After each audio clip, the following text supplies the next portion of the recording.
Welcome back, everyone, for our final lesson of the Digital SAT Math course with Edbit Scholars. Today, we'll be talking about some equivalent expressions. These are basically some basic algebraic properties that you should always remember. Things like distributive property, combining like terms, factoring, special products, and exponent rules. So, first things first, distributive property. The distributive property tells us if you have something like A times B plus C, you can distribute that A. You can multiply A by B, and then you can multiply A by C, and you can say it's AB plus AC. You can also go the other way around. So if you have something like AB plus AC, you can write that as A times B plus C. Or if you have something like AB squared plus A squared B, then again, you can take the greatest common denominator, greatest common factor, which in this case is AB, and that should give you AB times B plus A. When you're distributing negatives, you want to be careful. If you have negative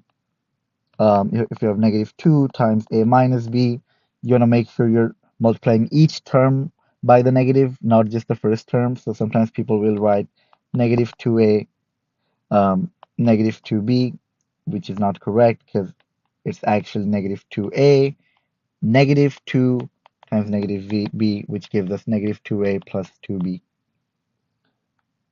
Also, another mistake to watch out for is when you have the same variable but different power, don't confuse them and accidentally add them up. If you have 3x squared and negative 5x squared, then those are like terms. You can collect them. You can, instead of 3x squared minus 5x squared, you can combine them by adding or subtracting the coefficients. So 3x squared minus 5x squared, you can write that indeed as negative 2x squared. However, if you have 3x squared and a 3x squared and a 3x, make sure you're not accidentally writing that as 6x or 6x squared, because even though they have the same variable, the powers are different. Next, you want to look at factoring and special products. So if you remember the factored form of a quadratic, x plus p x plus q,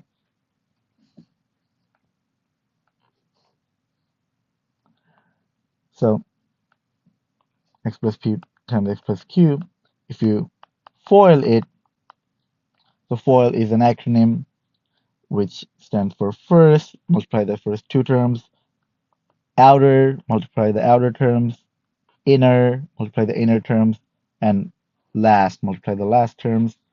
So the FOIL, first, outer, inner, last. When you do that, you end up with x squared plus px plus qx plus pq.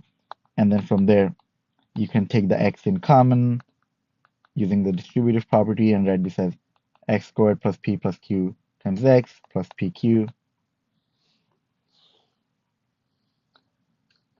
And if your leading coefficient isn't 1, then again, it's really the same method.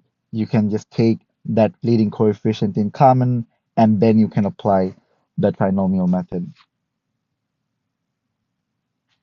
Also, difference of squares, a squared minus b squared, that can be rewritten as a plus b times a minus b. You can double check it by going the opposite way. So if you FOIL this, you get a squared minus ab plus ab and b squared. These terms cancel out, so you end up with, or this is minus p squared, a squared minus b squared. Finally, the perfect square trinomials, a squared plus 2ab plus b squared, that's equal to a plus b whole squared, and a squared minus 2ab plus b squared, that's a minus b whole squared. If you want to convince yourself of that, you can simply use the fact that a plus b whole squared is a plus b times a plus b, and then you can go ahead and FOIL this.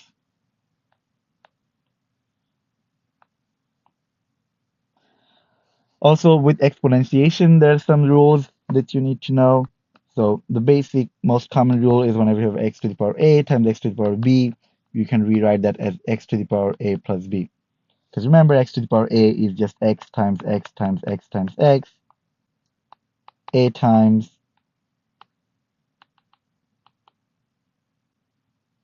and you're multiplying that x times x times x times x,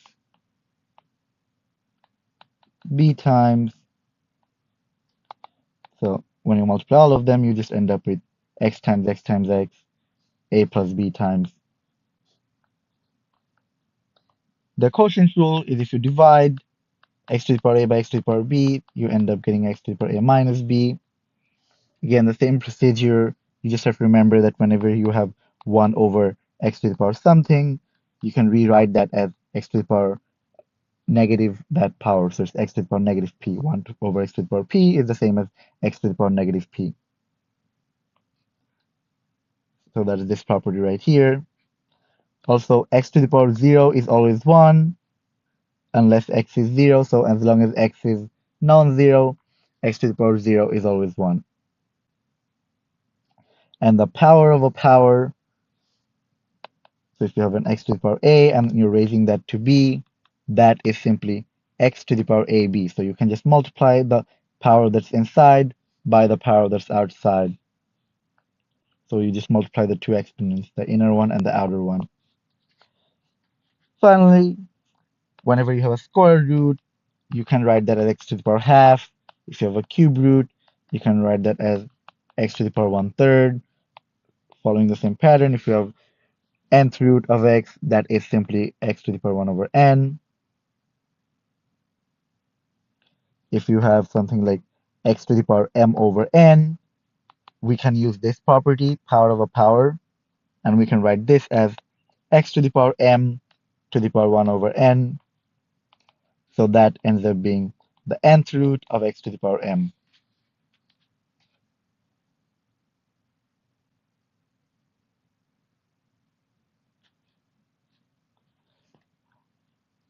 And finally, so yeah, the top number is the power, like we just saw in the example, and the bottom number ends up being the root. So x to the power m over n, the m becomes the power, and the n becomes the root. So we can do a practice question now. Which expression is equivalent to 20w minus 4w plus 3w? So here we just distribute this negative with each term, and we get 20w minus 4w minus 3w. That gives us 13w.